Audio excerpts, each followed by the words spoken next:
Okay, this week's topic is, I guess, kind of a heavy one. Gina brought it up last week about what we thought on Obama's the law that he passed, making it okay for gay couples to visit their partner in the hospital.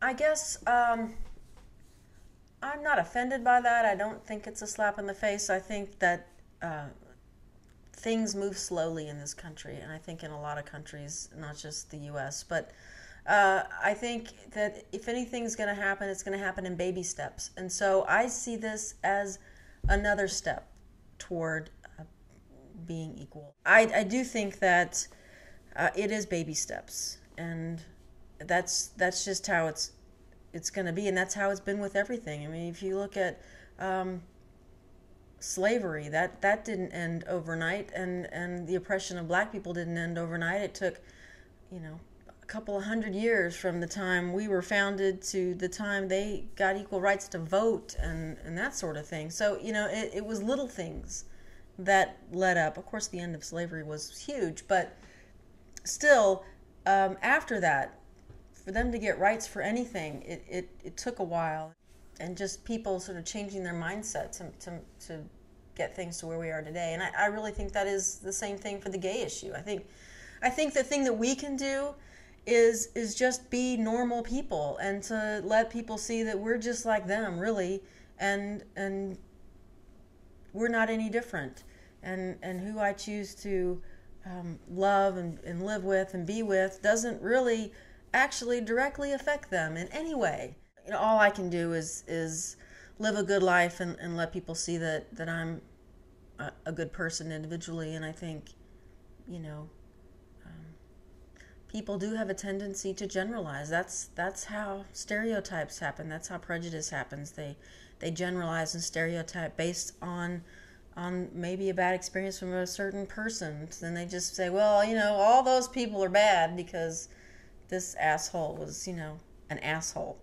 And so I think, if anything, maybe I can change some minds just by being nice, killing them with kindness, so to speak. And I think in the grand scheme of things, gay rights has moved along pretty swiftly.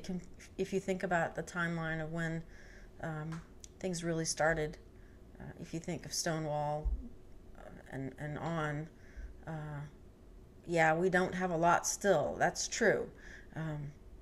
But we are better off than we were 10 years ago, 20 years ago. So I think 10 and 20 years from now, things are going to be so much better, and I think that things will turn around. I just don't think that we can expect someone to come in and just decide that all at once, because really,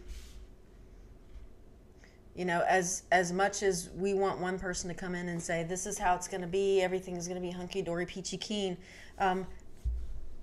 and I'm not a fan of politicians. I just think the whole system is flawed. But that being said, it is still what we have, and they do have to play to other groups. There needs to be a little move forward at times, in order to not completely alienate a large population of people that still feel that we should have no rights. So I think that getting a few rights here and there, and then mindsets changing, then introducing more, is fine. I think that's a fine way to do it. I certainly look forward to that day when it is not a problem. I'm fine with getting baby steps. I really am. I think that's okay, and I think that in a way it could avoid any backlash, because people get used to that. Okay, well, then there's this and then that, and so I think that's a good thing. I'm comfortable with that. I don't have a problem with it at all, and that's all I have.